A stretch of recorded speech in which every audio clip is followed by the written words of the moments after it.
السلام علیکم، بسم اللہ الرحمن الرحیم، نحمد و نصلی علی رسول الکریم۔ سورہ مریم کے 8 مرکزی موضوعات میں سے ہمارا پہلا مرکزی موضوع اللہ تعالیٰ ہے۔ اس کے 7 ضمنی موضوعات ہیں، جس میں سے پہلا ہے صفات الہی، اللہ کی صفات کیا ہیں۔ 5 نکات ہے جی۔ پہلا نکتہ ہے 21 میں سے اللہ تعالیٰ کے لیے ہر کام آسان ہے۔ یہ پیچھے سے آ رہا ہے، جب فرشتہ آیا تو اس نے حضرت مریم سے کہا کہ تمہیں لڑکا ہونے والا ہے، تو نے کہا جی یہ کیسے ہوگا، یہ کسی بشر نے مجھے چھوا نہیں اور نہ میں بدکار ہوں۔ یہ پچھلے آیات سے آ رہا ہے۔ اس کے اوپر جب انہوں نے کہا قال کذالک، انہوں نے کہا ایسے ہی ہوگا۔ کیوں؟ قال ربو کے ہوا علیہ حین، کہتے ہیں آپ کے لیے سب کچھ بہت آسان ہے۔ یہ کیا ہے؟ آسان، ایسا آسان ہے کہ ناممکن کو ممکن بنانا اللہ کے لیے بہت ہی آسان ہے، مشکل نہیں ہے۔ اللہ کے لیے کوئی کام مشکل نہیں ہے۔ اللہ نے اس لڑکے کو زندہ جاوید معجزہ بنانا ہے، اور یہ لوگوں کے لیے رحمت بھی ہوگا۔ تو یہ دوسرا نکتہ جی، اللہ ہر کمزوری سے پاک ہے۔ آیت نمبر 35 میں اس میں آ رہا ہے جی سبحانہ، وہ پاک ہے ہر قسم کی کمی، کوتاہی، خرابی۔ چونکہ حضرت عیسیٰ کو بیٹا لوگوں نے کہا، باقی کچھ بات ہوگی، تو اللہ نے کہا اللہ کا بیٹا نہیں ہے، اور اللہ کو کسی بیٹے یا کسی مددگار کی ضرورت بھی نہیں ہے۔ اس کا ہر کام خود ہوتا ہے، کن سے ہوتا ہے، تو وہ پاک ہے ہر قسم کی کمزوری سے۔ اور اسی میں ایک کمزوری بھولنا ہوتا ہے۔ یہ 5واں نکتہ آ رہا ہے، ہم اس کی بات کریں گے۔ تو بھولنے کی کمزوری بھی اللہ میں نہیں ہے، کوئی کمزوری نہیں ہے۔ تیسرا وہ نکتہ یہ آیت 61 سے اللہ تعالیٰ کا ہر وعدہ پورا ہو کر رہنے والا ہے۔ اس میں بے شک اس کا وعدہ آنے والا ہے۔ انا کانا وعدہ مطیع، یہ آنے والا ہے۔ مطیع کسی چیز کا سہولت سے آنا، آسانی سے کام کا ہو جانا، کوئی مشکل نہیں ہونی اس کو۔ ہر وعدہ، اور جتنے وعدے اللہ نے جنت کے کیے ہیں، اس پہ سب کا ہمارا ایمان ہے، یقین ہے، یہ ہمیں ملنی ہے، یہ سارے وعدے پورے ہونے۔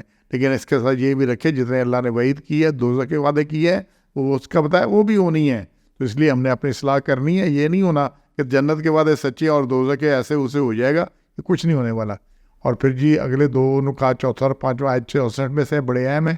کائنات کی ہر چیز اللہ تعالیٰ کی ہے، اور اللہ تعالیٰ بھولنے والا نہیں ہے۔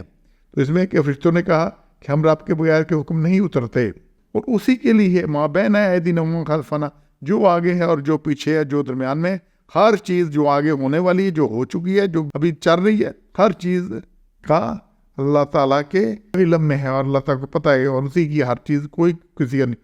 وَمَا كَانَ رَبُّكَ نَسِيًّا، یہ بڑی اہم لفظ ہے، اس کو، اور رب تمہارا بھولنے والا نہیں ہے۔ اوپر دوسرا نکتہ تھا 35 میں، اللہ ہر کمزوری سے پاک ہے، اور یہاں اسی کا اعادہ کیا گیا ہے کہ نسیہ نسیان سے ہے، یعنی کہ بھول جانا۔ تو اللہ کسی کمزوری کا اس کو نہیں ہے، شائبہ بھی نہیں ہے کہ وہ بھول جائے سارا کچھ۔ اب یہاں یہ بڑی اہم بات ہے کہ اللہ بھولنے والا نہیں ہے، اس کو ذہن میں رکھے۔ لیکن اس کے ساتھ کچھ اور چیزیں ہیں جو قرآن مجید میں بڑی کلیئر ہیں، اس کو سمجھیں ان چیزوں کو۔ یہ 58 نمبر صورت ہے جی، سورہ مجادلہ، اس کی آیت نمبر 6 ہے، جس میں اللہ نے فرمایا ہے کہ لوگ بھول چکے ہیں سب کچھ جو انہوں نے اعمال کیے تھے، لیکن اللہ نے گن رکھے ہیں، اور اللہ ان کے سامنے ہر چیز کلیئر ہے۔ تو لوگ جتنے کام کرتے ہیں، جتنی خرابیاں، جو کچھ ہے، وہ یاد بھی نہیں ہوتا کس کے ساتھ کیا کیا، کتنا کچھ کیا تھا، لیکن لوگ بھول جائیں گے، اور قیامت کے دن اللہ اس کو سامنے پیش کر دے گا۔ پھر یہی بات سورہ طٰہٰ ہے 20 نمبر، اس کی آیت نمبر آ رہی ہے جی 125 سے 126 میں۔ اس میں بڑا توجہ سے دیکھیں کہ پھر جس نے منہ پھیرا میری یاد سے، تو اس کو ملنے والی ہے، اس کی ایک تو روزی تنگ ہوگی، اور ہم اس کو قیامت کے دن ہم ادھا اٹھائیں گے۔ یہ 124 میں بات آ رہی ہے، اور 125 میں وہ کہے گا رب کیوں تم نے مجھ کو اٹھایا اندھا، میں تو دیکھنے والا تھا۔